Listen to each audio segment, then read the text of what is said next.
One night, Henry and Gordon were alone with James. Although Sir Topham Hatt was beginning to think well of him, whenever a chance came, the other engines would talk of nothing but bootlaces. "Remember when they had to use a bootlace to get you out of trouble, James?" they would tease.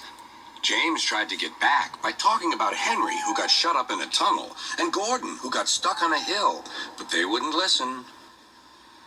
"You talk too much, little James," said Gordon. "A fine, strong engine like me has something to talk about. I'm the only engine who can pull the express. When I'm not there, they need two engines. Think of that. I've pulled expresses for years and have never once lost my way. I seem to know the right line by instinct." Every wise engine knows that the signalman sets the switches to make the engines run on the right tracks. But Gordon was so proud he had forgotten.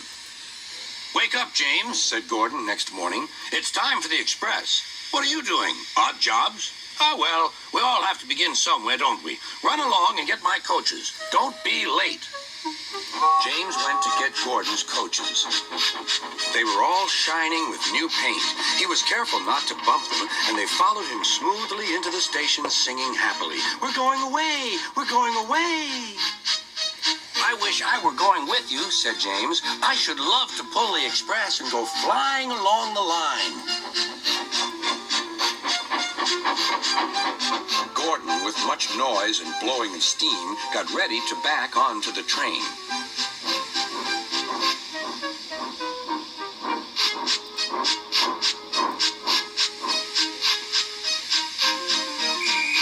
Sir Topham Hatt was on the train with other important people, and as soon as they...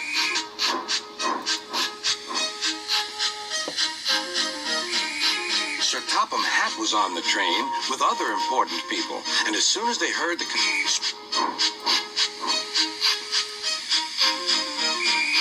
Sir Topham Hatt was on the train with other important people, and as soon as they heard the conductor's whistle, Gordon started. "Look at me now, look at me now," he puffed, and the coaches glided after him. "Boop, boop, boop, boop, boop. Goodbye, little James. See you tomorrow." James watched the train disappear and then went back to work. He pushed some freight cars into their proper sidings and went to fetch the coaches for another train. James had just brought the coaches to the platform when he heard a mournful noise. There was Gordon trying to sneak into the station without being noticed.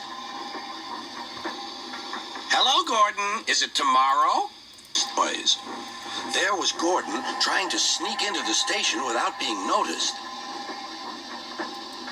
"Hello, Gordon. Is it tomorrow?" Gordon didn't answer. He just let off steam feebly. "Did you lose your way, Gordon?" "No, it was lost for me. I was switched off the main line onto the loop. I had to go all round and back again." "Perhaps it was instinct," said James. "No, it was lost for me. I was switched off the main line onto the loop. I had to go all round and back again." "Perhaps it was instinct," said James. All the passengers were shouting at the ticket window, "We want our money back." Sir Topham Hatt climbed onto a cart and blew the conductor's whistle so loudly that they all stopped to look at him. Then he promised them a new train at once. "Gordon can't do it. Will you pull it for us, James?" "Yes, sir. I'll try." So James was coupled on and everyone got in. "Do your best, James," said Sir Topham Hatt. "Sir, I'll try." So James was coupled on and everyone got in. "Do your best, James," said Sir Topham Hatt. Come along, puffed James.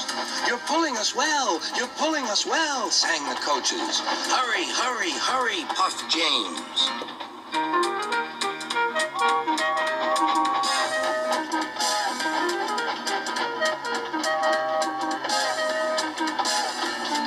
Bridges and stations flashed by.